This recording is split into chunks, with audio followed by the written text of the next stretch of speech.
Before we go ahead into today's topic about how therapy can actually make us worse instead of better, I want to acknowledge that there are stages to our healing journey. For a person who has never opened up about their past, their upbringing, maybe their past traumas or a relationship that has really hurt them, maybe they need to reconnect to their emotions and learn how to express tears of sadness, grief, or anger.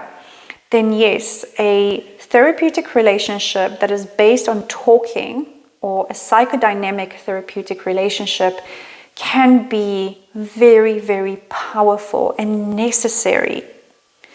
We all need a safe space that is non-judgmental, where we can unburden ourselves and break through the shame of keeping all the secrets, or at least learn how to connect with ourselves, connect with our emotions, and begin to discover how our past has created certain patterns and how that is influencing our lives in the present moment, so that we can eventually change.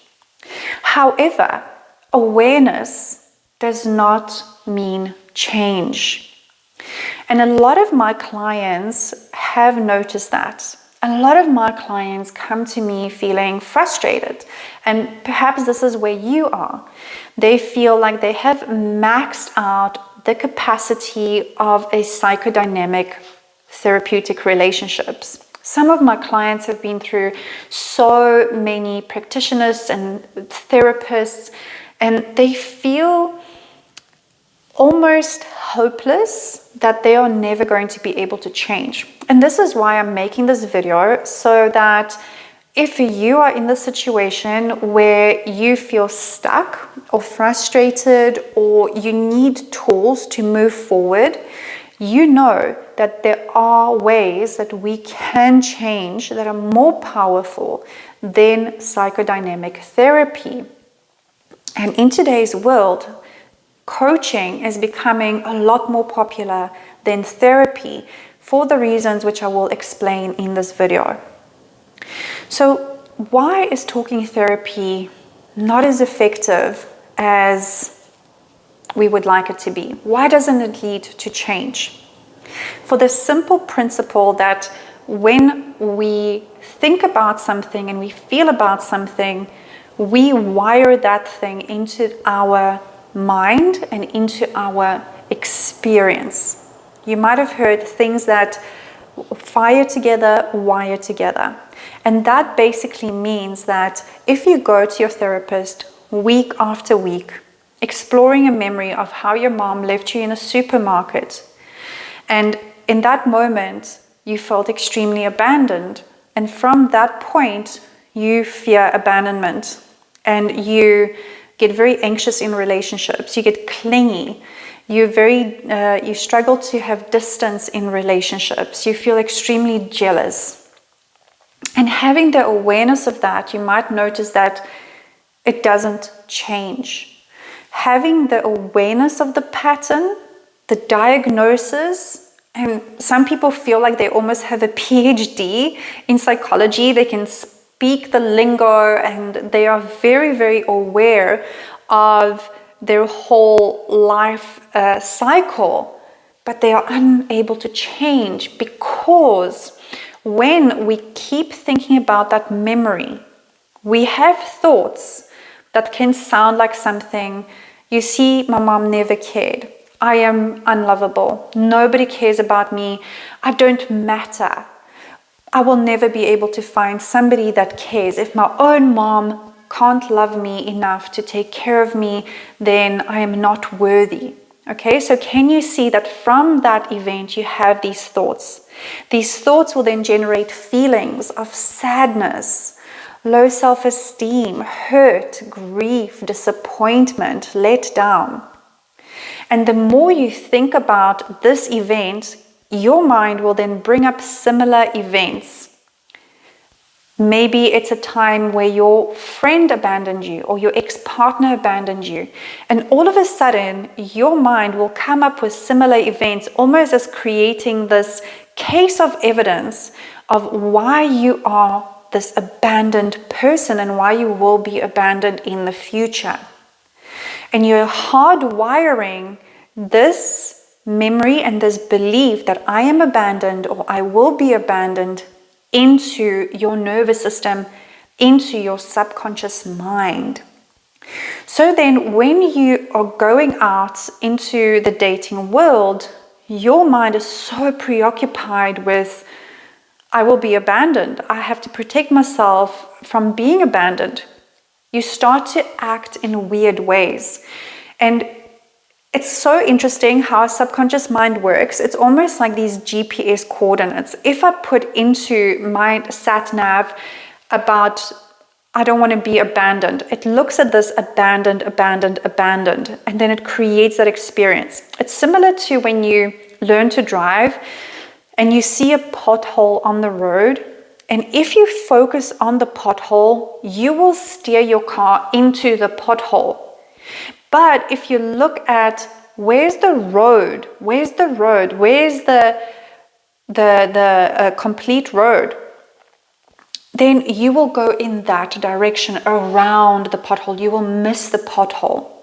But people think that if they try to protect themselves from that abandonment or from the pain that happened in the past, that's what's going to work. But it actually just directs them exactly for that experience again and again and again. And this is why it becomes so frustrating and painful, because they find that I have all this awareness. I have been going to therapy. I have been really trying hard to become aware of all my patterns and digging in my past with all these uncomfortable memories. And I find myself still stuck doing the same thing. Now, what is the way out of this? And I'm so happy to tell you that there is a way out of it, because I was in that same boat. I was so frustrated and I was hopeless. I believed that I was a lost case, that I would never be able to heal from all the trauma that I have had in my past. I thought that I would be doomed to be in relationships where I am betrayed all the time, because almost every relationship in my past, I've dated a guy who has betrayed me.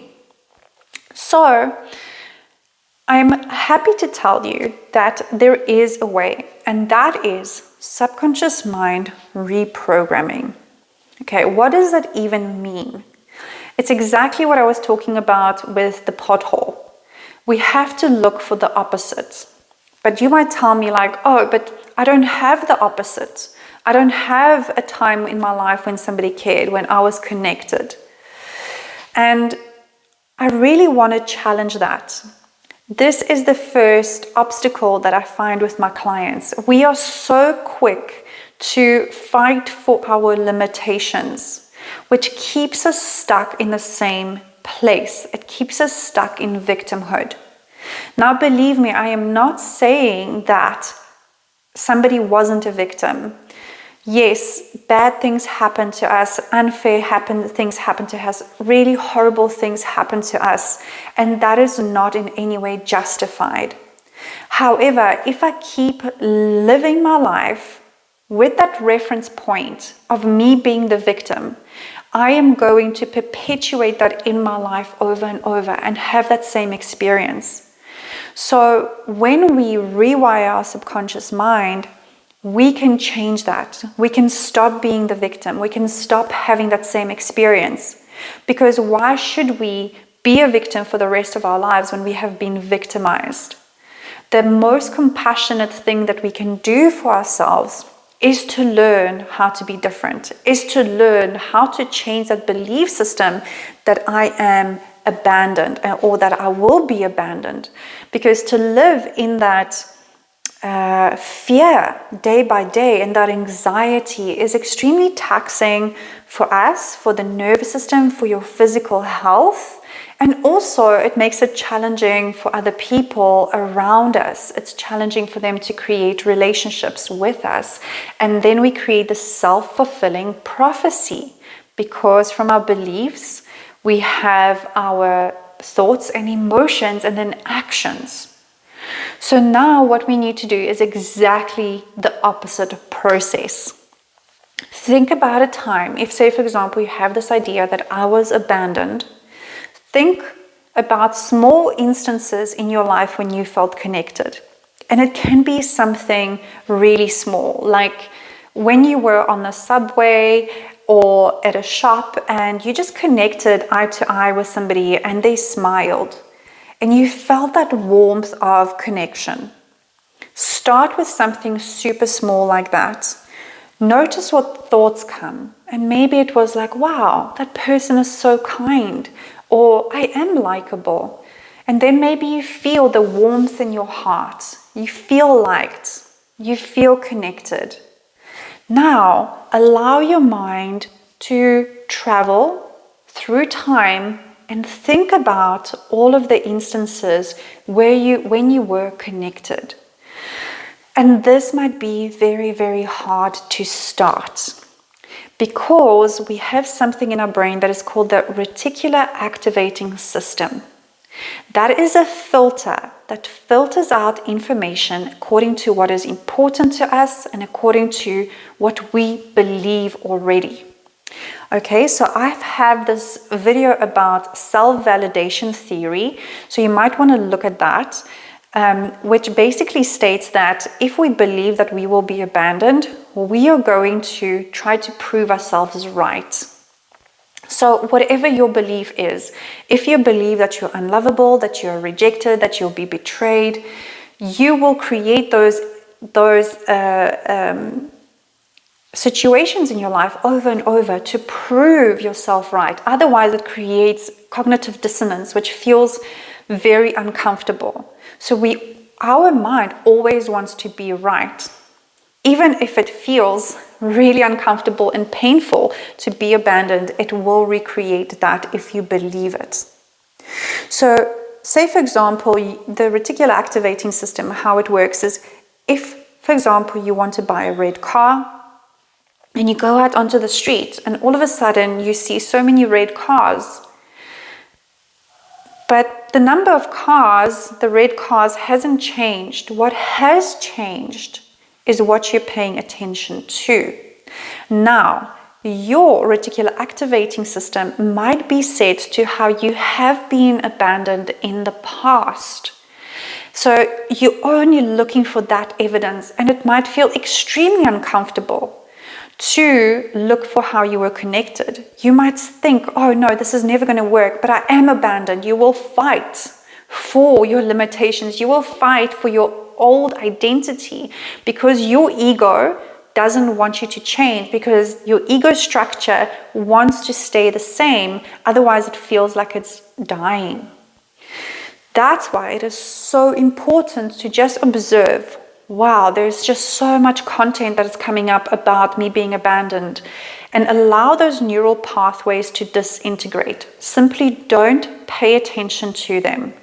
When you see the thought come up, oh, I don't matter, when you feel the emotion come up of sadness, you allow it to come up as though you're a blank projection screen and the emotion is just projecting itself onto you.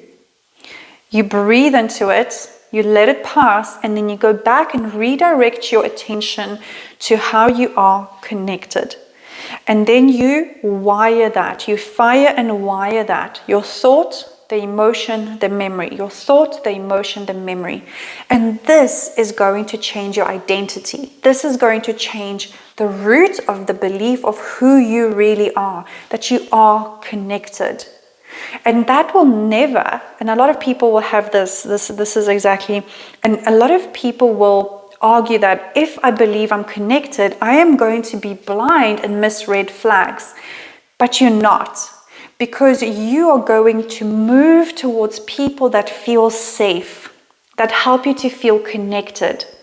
Because have you noticed that when you think you're going to be abandoned, you pick people that make you feel really insecure.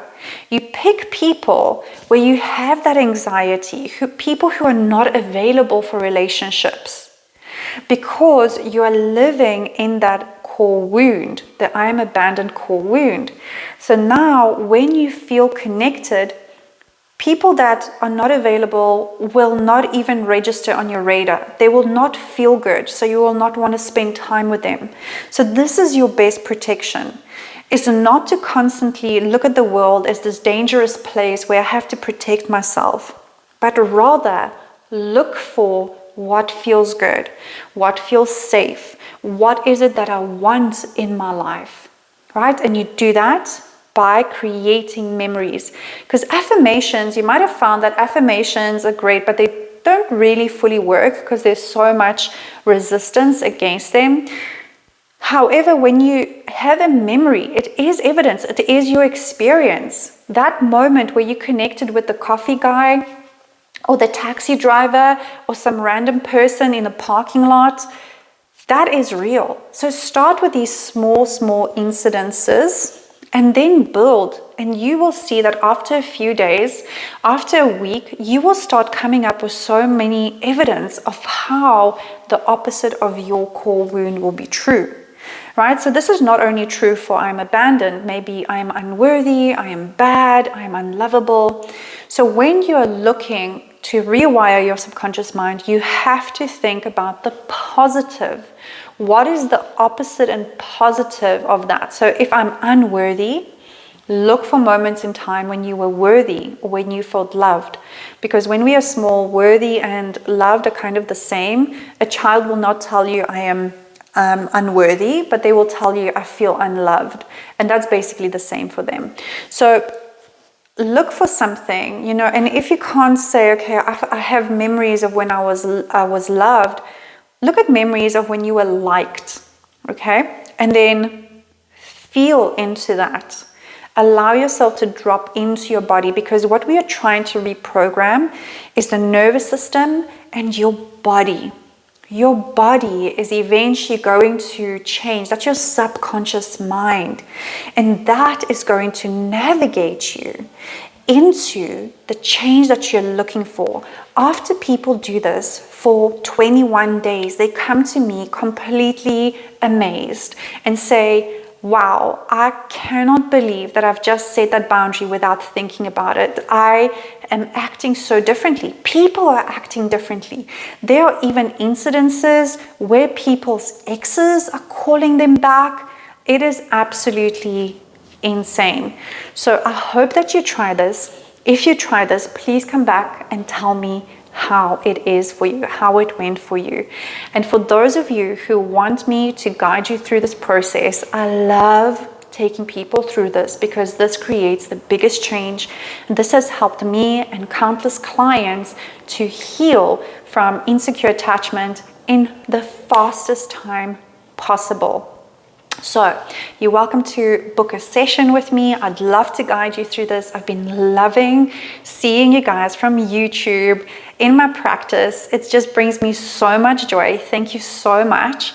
And I will see you in the next one, where we will keep shifting from surviving to thriving together.